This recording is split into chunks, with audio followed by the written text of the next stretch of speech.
Alrighty. Hello there, folks. Let's come by 51mm. Today I figured I'd do a quick video. Hope y'all enjoyed the 1911 and SP01 videos. If the weather keeps up, I'm going to have a few more. I intend to go back out there and do the same thing at my grandparents' place with the M1A and the M70. Just have a day where I just go out and blast. I don't know though. I'm going to give it a few weeks so I can save up a few more paychecks and get some other things situated, because I have a few projects in mind. I'm going to be talking about the M1A, but real quick, I'm going to change the lighting. I got a light strip. I've got it purple because, you know, we're a Black Sabbath pullover, because Black Sabbath used purple all the time, but I'm going to turn it white and bump up the brightness. It'll go up anymore. Nope, that's as high as it'll go. What I've got that came in for the M1A Scout Squad, I'll show it here, is the AMS Rail. Now, I keep forgetting what AMS means. I'm sure it will say somewhere. AMS Machine. That's the company. I will link the company in the description of this video for this rail for those of you who are interested, because what this does is it adds a full-length rail to the top of your M1A, M14 Scout Squad, and where this one will go, if you can already see, is like this. So you can see there, see how low that's going to be. Now I don't have it out yet. Oops, it just scratched. I didn't scratch it, but I think I just scratched my magazine. No, but I'll take the mag out anyway. But this will fit M1A Scout Squads, M1A SOCOMs, and M1A Standards. This rail here, and it is grooved to allow use of the iron sights. I was going to get the extended one, because the extended one had an extra rail. It came out to about right here, but it was about $20 more, and this thing after taxes came out to be $192. I didn't want to go that far into the realm of keep wanting to set it over there, but into the realm of money, because I'm trying to save some money up for other projects. But so I got the basic 12-inch rail, and this will do good enough, because what I'm planning on doing to this bad boy, because I've got the Vortex Venom red dot on there, this red dot right here, and for the Scout rail that's on it, that's alright. It works fine. It's a 3 MOA reticle, and it works wonders in the Scout position that way, that far forward. But I want to put this AMS rail on my Scout Squad so I could eventually end up putting an LVPO on there. Because I've been looking at some, been looking at Trigicon, been looking at Leopold, and that rail basically will turn my M1A into a flat top, kind of like an AR.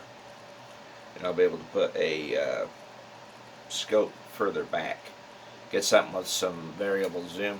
It's either that, or I'm going to get a fixed, like, primary arms prism scope, or a ACOG, because if you can see here, I'll hold it up again, this rail, this AMS rail, it's going to sit really freaking low,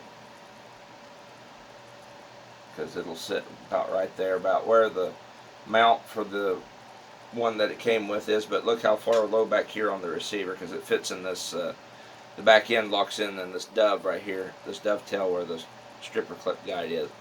But see, it's going to sit really, really low, this mount. Really low on the rifle, so I won't need a cheek riser. I'm hoping not to have to have a cheek riser, because I've been thinking of that potential possibility where you need a cheek riser, and I don't think there are any cheek risers that fit the Daniel Defense AR stocks. So I'm going to be kind of screwed there, and that would defeat the purpose, because this rubberized texture on your face, along with the rubberized texture on the grips, really gives you a solid purchase on the rifle. So I'm going to see how low I can go on the optic. If I go ACOG, I'll try and get the lowest quick detach mount possible to throw on this, so it'll sit lower. Because, I mean, this stock here that I've got on it already brought the butt stock further up to the receiver. I mean, I can still use irons on this if I want, but see, I don't have to throw my head way up here like this. I can keep my head right here. And right there, this is perfect for an M1A, because my eye and my face is only just a little bit up, but that'd be perfect for that scope rail. And really, I mean, like if I get a scope on there, I won't have to throw my head up like this, like I did with my other M1A before I got a cheek riser. I just keep it right there, and that's perfect because you can still shoot it like that. So I'm considering all the possibilities of potential cheek risers that I'll need, but I don't think I'll need one. I just need to make sure that when I get an optic put on this bad boy, I get it to try and go as low as possible to the receiver, so that way I don't have to bring my face up back here. If that well, I know that makes sense to you guys, but that's my plan. So, and it looks like it'll work too. But deciding on another optic for this bad boy, because I want something with magnification, and I'm thinking about when I get a magnified optic on there, I'm going to take this red dot that's on it and make it a 45-degree offset, like maybe mount it right there, so that way I could go from the optic to the 45-degree and have it sit a little further forward, like it is already, but be off to 45 degrees. And then if I need to, if push comes to shove, if shit goes real bad and both the scope or prism that I put on it go down and the red dot dies and goes down, I could just quick detach everything and go back to the irons. And of course I've got the purse and the flashlight on there as well, so multiple ways to aim and shoot this thing. And then after that, the M1A or M14A4 or A3 will be done. I guess after I put scope on it, it would be deemed an A4 at that point, because I've added stuff to it. And then from there, just internal upgrades and getting the National Match trigger group for itself, because this trigger is the M1A loaded from my other M1A. And then the M1A loaded will get its trigger back, and then that will free up the NBS trigger, because then both my Scout Squad and my loaded will have triggers, but then that NBS trigger will be out floating in the wild blue yonder. And then I might build another M1A, because I have that wood stock still. So see how I do things. I go down the line on stuff. Like stuff that was for this rifle, like the pistol, the forward grip that I originally had on here, that's going to my other AR, and stuff for it came too that I need to go and attach to it, my Black Rain Ordnance AR, because I'm going to do like a poor man's M4 build with it. Just going to have one big bottom rail on the bottom. I've even already got the flashlight for it here as well. It's an M600B, same as what's on my M70. This is an M300B Scout that I've got on the M14. I did that to save weight, so that way it isn't so hellaciously front heavy. So things are coming together. I meant to take the AK out yesterday when I shot the 1911 and the SP01, but I didn't, because it was getting long in the evening and we hadn't ate yet, so it's just like, well, I'll just take the handguns and we'll have a handgun day. But I do intend to have the AK and the M14 out there in a week or two, given how the weather goes and how things are going. But I've got projects in the mind I'm still wanting to do some stuff to the M70 Z-Pap and work on my big M14 too. I've got things going in my mind. Think about upgrading the scope on my 1909 Mauser as well. That way I can shoot it out a little bit further with the 7.6 5x53. And I haven't forgot about my Yugo M24. To put it simply, I'm going to start working. I mean, once I get this one and my close range guns out of the way, because I wanted to get some close range rifles built, like I stated last August when I got my M70. So I've got my close range guns all pretty much the way I want them. So now it's time to start working back on my long range guns after I just finish up touching them up and get them the way I want. So the upgrading never stops, but I figured I'd show you all what I'm doing with this bad boy. Got the new rail for it in today, so that's going to be epic when I finally get that attached. But I'm going to need a little bit more tool capacity, and then I'll sight in the red dot. I'm going to move the red dot further back as well when I finally get the AMS Rail on there, so that way I can have it up further to my eye.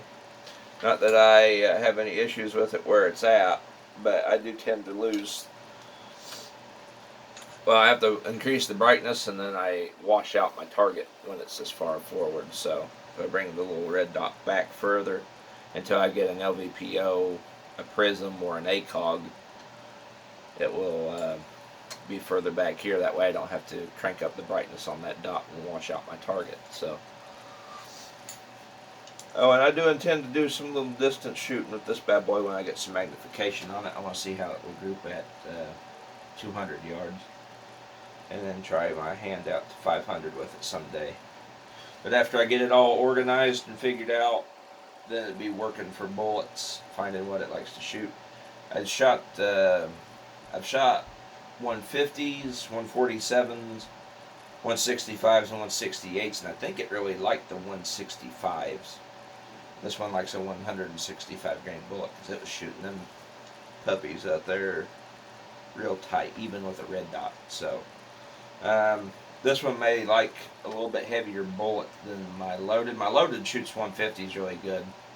My loaded will shoot 168 real good, but I found its sweet spots like right there in the 150 range with my big gun. So this one may, with a shorter barrel, may prefer something a little bit heavier, which don't bother me because a heavier bullet's going to hit harder and do more when it finally gets to its target and be more devastating.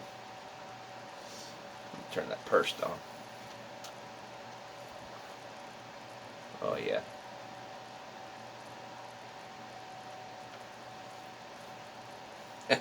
I love that green laser. That looks cool.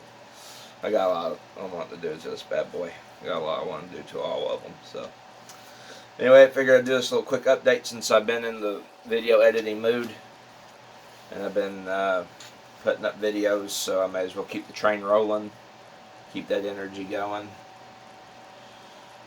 I've just been feeling a lot better too since this cooler weather came in. It knocked all that pollen and shit in the head, and absolutely just my sinuses have cleared up. I mean, I still have a stuffy nose, but my sinuses are a lot better, and I don't feel so tired now, so I'm able to get up and do some more stuff. So expect to see more gun videos and firearm upgrades coming, and I've got things planned, so stay tuned, guys. Until next time, I'll catch y'all in the next video.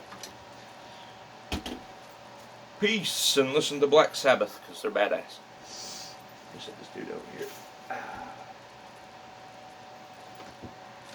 Do-do-do.